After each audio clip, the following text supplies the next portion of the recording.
Hey everyone, Coach Aldiro here, and I want to talk to you about a set of footwork that all basketball players should have the ability to do. Right now we're going to look at a turn pound dribble. So it looks like this, I turn the ball. Now my footwork is a bound. So on a bound, I'm going to pull off my outside foot and push off my inside foot. So this would be my outside where the ball is, this would be my inside. So I'm going to turn and then I'm going to pull and push. Now I need to land with my left foot up, my right foot back. Now what does that do?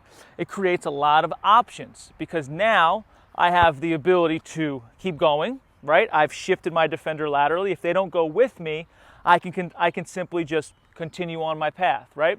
I could cross back over and change directions. I could step into space, or I could step back into space. So having that ball side foot forward creates a ton of options. Not that this is wrong with your opposite foot forward, but I don't have as many options. So on this turn pound and then a bound with my footwork, so we're really going to focus on the footwork here, I'm going to shift laterally, so from side to side. Now a lot of coaches will say that you should only go north and south, meaning you should go straight at your defender. But you can create a lot of driving and shooting opportunities from simply just shifting east and west meaning left and right. So right now I am a righty shooter, so I prefer to pull up going to my left and stepping in right there. Now obviously make sure you work both sides, but today we're going to really focus on going left for that right-handed player. So I'm going to turn and now I bound, and if I have that drive I go, if I don't I pull back. Or I could simply change directions here in more than one way. I could cross, or I could step and go through. So you have a ton of options here. Let's take a look at it going towards the rim.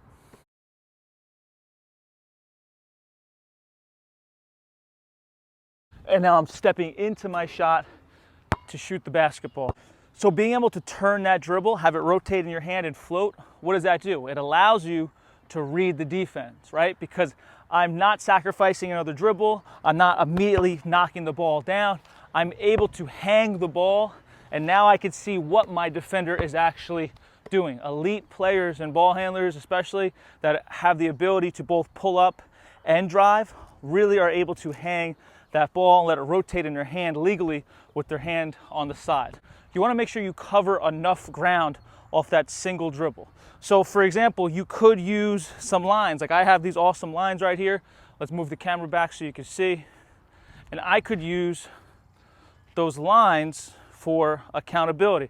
So if I started right here, I want to be able to get my outside foot to the next one. So you could use two rocks, you could use cones, you can use a mat, you can use whatever you want, but really have some type of accountability to make sure you're covering the distance. So right now I'm going to use these lines. So I got to get from my outside foot on my right side to my outside foot on my left side over there.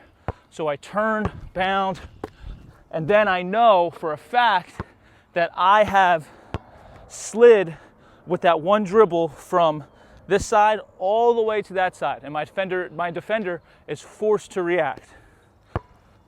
So turn, bound, and I want to land with my right foot back behind my left. So what do I mean by that? Let's take a look at it again. So I turn and bound, my right foot slides back behind because now I landed in that drop, which creates more options, right?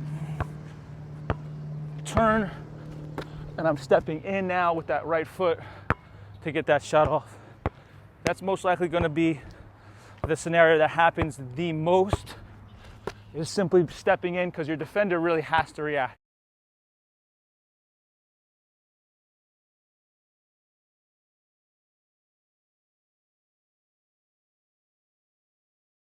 So let's change directions here. Let's turn and bound and cross, and then we have a shot going left to right with that crossover.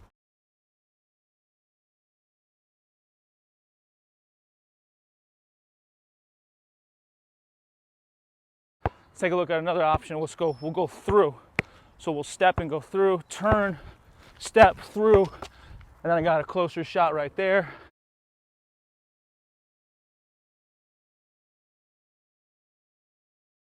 Through, and then I got a closer shot right there. Now let's take a look at an under drag option. So as I turn and bound, I drag behind that leg, and then I might have a shot there.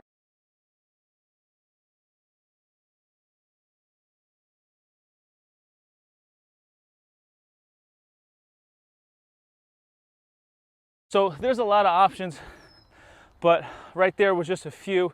Also, of course, you want to work on going to the basket as well. Right there, I showed you just the pull-up options. So that turn dribble with that bounding footwork, meaning I'm pushing off my inside foot, so the ball's here, and I'm pulling off that outside foot, and I want to land in my drop stance with my ball side foot forward. The ability to hang that ball and read the defense is a huge, huge key here, because if they don't shift with you, you just go. If they overshift, you can change directions. Definitely give that one a try.